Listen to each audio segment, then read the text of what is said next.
எதிர்க்கட்சி தலைவர் என்ற முறையில தமிழ்நாட்டிற்கு பல திட்டங்களுக்கான நிதியை ஒதுக்கீடு செய்ய வேண்டும் அப்படின்றதெல்லாம் நீங்க பேசியிருக்கீங்க. அரசியல் ரீதியாக இரண்டு தலைவர்கள் மட்டத்தில் நடைபெற்ற இந்த பேச்சுவார்த்தையில என்ன நடத்தப்பட்டது? அதிமுகவும் பாரதிய ஜனதாவுக்கும் இடையே கூட்டணி உடன்படிக்கை ஏற்பட்டு விட்டது அப்படின்றத நாம ஏற்றுக்கலாமா? நீங்க பத்திரிகையில தான் போட்டுட்டு இருக்கீங்க. அப்படி எந்த இதுவும் கிடையாது. இப்ப முழுக்க மக்களுடைய பிரச்சனைக்காகத்தான் நாங்க வந்திருக்கிறோம். இன்னும் ஓராண்டு இருக்குது தேர்தலுக்கு.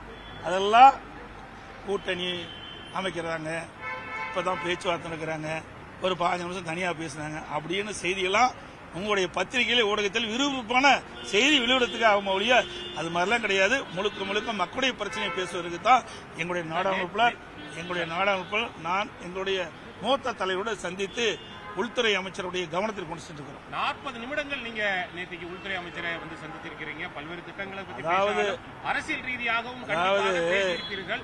பல மாதங்களுக்கு பிறகு நேற்றைய தினம் நீங்க அமித்ஷா ஜியை வந்து சந்திச்சிருக்கீங்க. கண்டிப்பாக அரசியல் ரீதியாக பேசியிருப்பீர்கள் என்று நாங்கள் எதிர்பார்க்கிறோம். கண்டிப்பாக அந்த அரசியல் ரீதியாக பேசப்பட்டது என்ன என்பதை கொஞ்ச நாள் நீங்க சொல்லுங்க. அனைத்து இந்திய அண்ணா திராவிட முன்னேற்ற கழகத்தை பொறுத்த வரைக்கும் முழுக்க மக்களுடைய பிரச்சனை பேசுவதற்கு தான் நாங்கள் வந்து அவரை சந்திச்சு பேசியிருக்கிறோம்.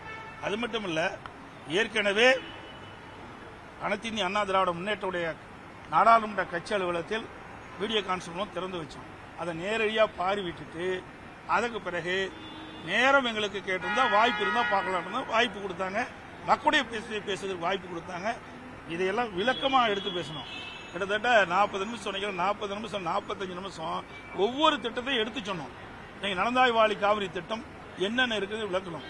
அதுபோல கோதாவரி காவிரி இணைப்பு திட்டம் என்னென்னலாம் இப்பொழுது நடவடிக்கை மத்திய அரசு எடுத்து வருகிறது என்பதையெல்லாம் சுட்டிக்காட்டணும்.